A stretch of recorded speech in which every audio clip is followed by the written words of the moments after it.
First off,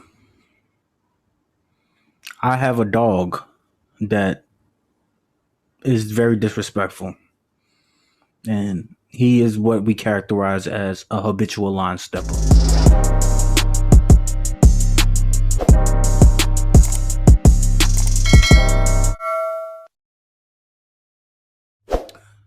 All right, welcome back to the Mr. Homeboy podcast. And today we're gonna be talking about some gems, man. But the thing is, what you guys forgot to do is to like, subscribe, and comment down below. Today we're gonna be talking about embracing the struggle. Like we all know, when we're working at anything that we want, there will always be obstacles that we have to overcome. And the main thing that we have to do is embrace the struggle. Best thing that we should do is sit down and embrace the pros and the cons. When we embracing these pros and cons, the first thing we want to do is sit down with either ourselves, friends, family, boyfriend, girlfriends, or somebody who's actually in that field that you want to be. And these people, like if you do have people around, you want to be around somebody who's brutally honest. Because if they try to sugarcoat stuff, that's not who you want. You want somebody who's gonna say something that you don't want to hear. That's gonna be negative. Because at the end of the day, that's stuff that you have to account for. So sometimes you need those people around. You need those people around that's gonna tell you how hard it's gonna be, how many people failed, why people failed, and what you want to do is break those down. Because you weighing out the pros and the cons, what you're doing is debating whether the risk is worth it or not. In my opinion, the factors that needs to go into place. What's going on, buddy? The factors that need to go into place that everybody needs to consider is these four things, in my opinion: money, time, the cause and effect, and the level of passion. Let me break down these things and why I feel like these are the four most important factors. So when it comes to money, of course you want to realize what's the pay potential. What's the end goal? What are you trying to accomplish?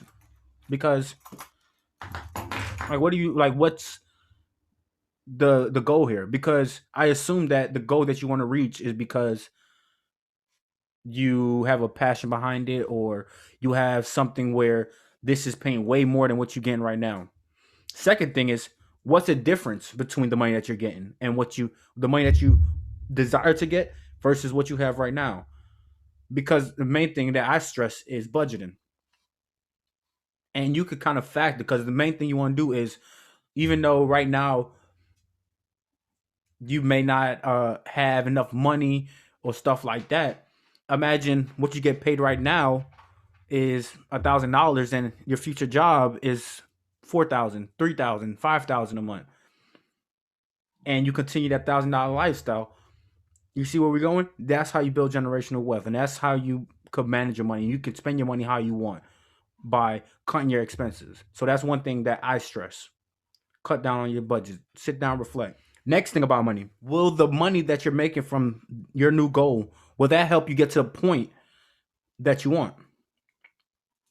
These are things that you're saying to yourself. These are things that you and your friend, family, whoever the case may be. These are the conversations that you guys are trying to discuss. And then the last thing about money is, how much would you need to get started? Because sometimes you have to go to school. You have to pay for a certificate or get a degree, whatever the case may be. Or sometimes you don't even need all of that, but you have to pay something. Or it could be free. And that's stuff that you want to talk about. And when it comes to time, how long till you could get started? How long do you have to wait until you get started with this job? Because if you need to being a doctor, what is that? Maybe 8-10 years, maybe, if you're lucky, before you start practicing after all those years in school. Or let's say a mechanic, You probably won't need that. All it is a trade. And once you get that trade, you can start doing different things. Maybe you may need a different type of degree or a different type of certificate, whatever, if you want to do something else, but or real estate, or if you just want to be an agent, all you have to do is just get certificates. But if you want to be a broker, you have to do other stuff, yada yada yada. How long would that take? Second thing on time, how long from when you get started would you start seeing money? Because not everything is. Some things is like once you start, you got getting money like that. Some things you have to pretty much get in. You have to work your way up the ladder and stuff like that. So how long? What's a realistic time frame for a newcomer to start making money? That's something that you have to think about. When it comes, and the last thing is when it comes to school, if you're taking classes, how would that affect your schedule? Like how would school? Because sometimes the school they don't have night school. Sometimes you have to go during the day, and if you work during the day, how is that going to balance? Are you able to have? Are you do you have a job right now where you're flexible, where it's like, okay, I could just work night shifts, or you could go to school on certain days and you work more another day, or whatever the case may be. Or like, is the class is going to the time that you're taking going to class, is that going to affect you? So now we're going into cause and effect. And the cause and effect we're talking about. Take a sip.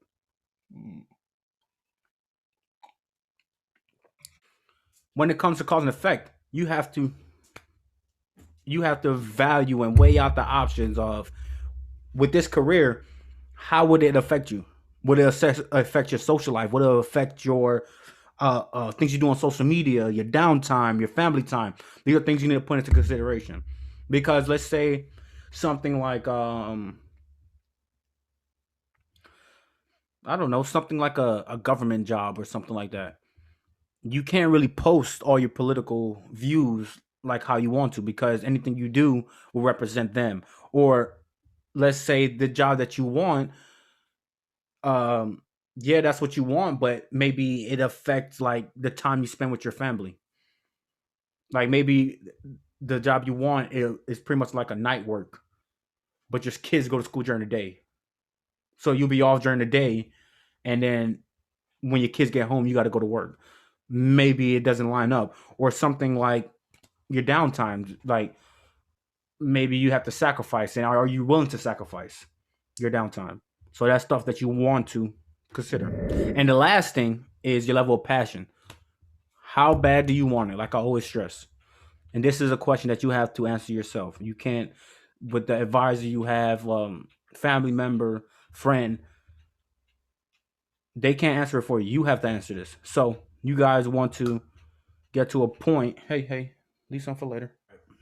You gotta get to a point where you have a burning desire to achieve this goal. And once you have that burning desire, you could achieve anything you want.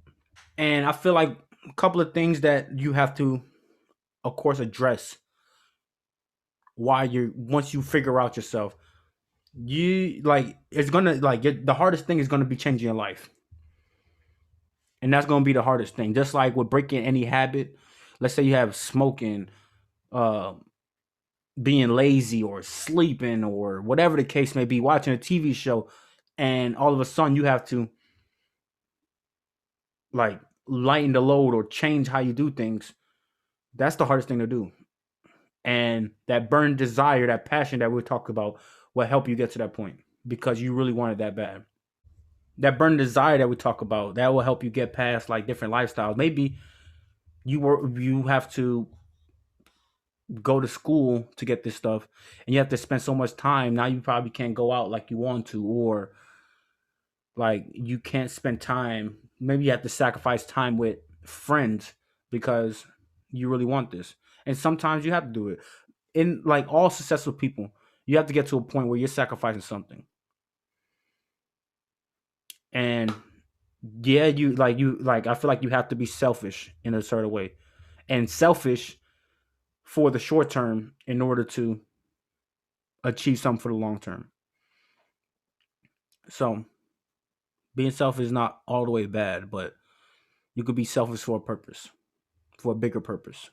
Second thing is second thing is when you learn why you lose, you will learn how to win. What made you fail, will help you get stronger, and it will take you to that place where you will never take that mistake again, and you will get to a point where it's like you became so stronger off of it that it's like when you do it back again, it takes you 2 times, 3 times faster to do it, and you be more effective.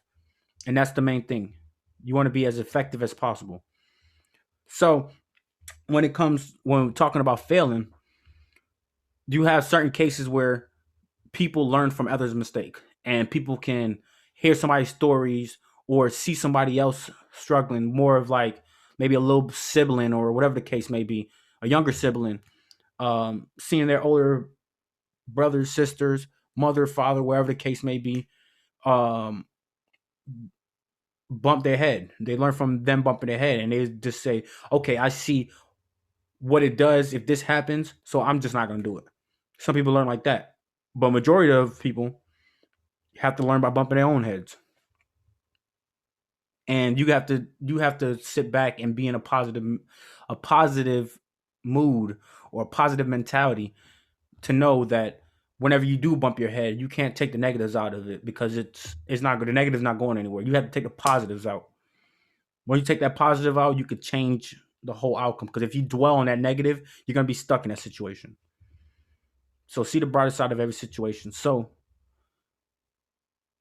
you can overcome you failing or losing in the situation, which is not even a losing. This is more of a turning that L into a less. Hey, bars. And the third thing, I want to leave you guys off with a quote from Bob Marley. And it says, "You will never know how strong you are until being strong is the only choice you have." So you guys got to go out there, perform to your best ability, and become the best version of yourself. And it's the homie, Mr. Homeboy, and we gone.